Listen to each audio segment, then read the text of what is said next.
પ્રગટે અવતરે પણ જીવને મોક્ષ આપનાર હોય ને તો એ ભોળિયો નાથ છે. કારણ આપણે રામને માનતા હશું, કૃષ્ણને માનતા હશું, માં જગદંબાની ઉપાસના કરતા હશું, કોઈ દી શિવજીના મંદિરે નહીં ગયા હોય તો પણ આ જીવ જ્યારે પરલોક માર્ગે જાય, વિધિ સંપન્ન થાય ત્યારે દીવો મૂકવા ક્યાં જાય? શિવજીના મંદિરે. કારણ મોક્ષના દાદા ભગવાન શિવ છે, આ જીવનું કલ્યાણ કરનારા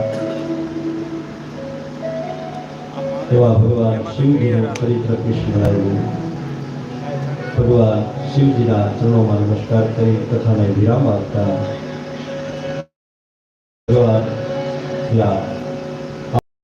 ભગવાન રામ અને શિવ એનો કથા એ સમજવાની છે. આ શિવની કથા, રામની કથા, જીવ અને શિવ, જીવને શિવની પ્રાપ્તિ કરાવનાર, મોક્ષની પ્રાપ્તિ કરાવનાર ભગવાન શિવજી છે.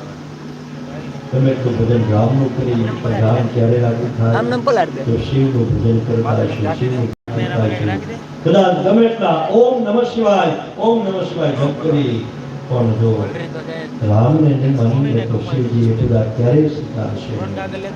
તથા મને તમને સાવધાન કરે કે હરે અને હરમાં ક્યારેય ભેદ રાખવો જ નહીં. કારણ કે બે દેવ અજન્મા છે, તેનો જન્મ નથી, તેનું મૃત્યુ નથી.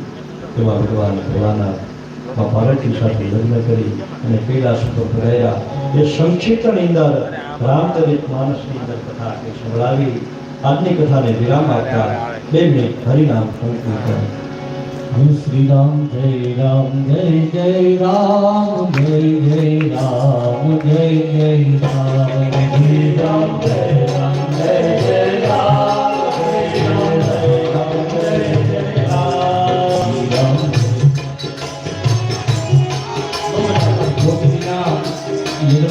આરતી કરવામાં આવી જાય. આવતીકાલની રસોઈ તારીખ 12/5/2024 બપોરની રસોઈના દાતા શ્રી ધીરુભાઈ દશરથભાઈ ઠુમર, શ્રી દાયાભાઈ ભીખાભાઈ ઠુમર, શ્રી મુનાભાઈ ભીખાભાઈ ઠુમર છે. જય રામ જય રામ જય જય રામ જય જય રામ જય જય રામ શ્રી રામ જય રામ જય જય રામ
હરિનામ સંકીર્તન.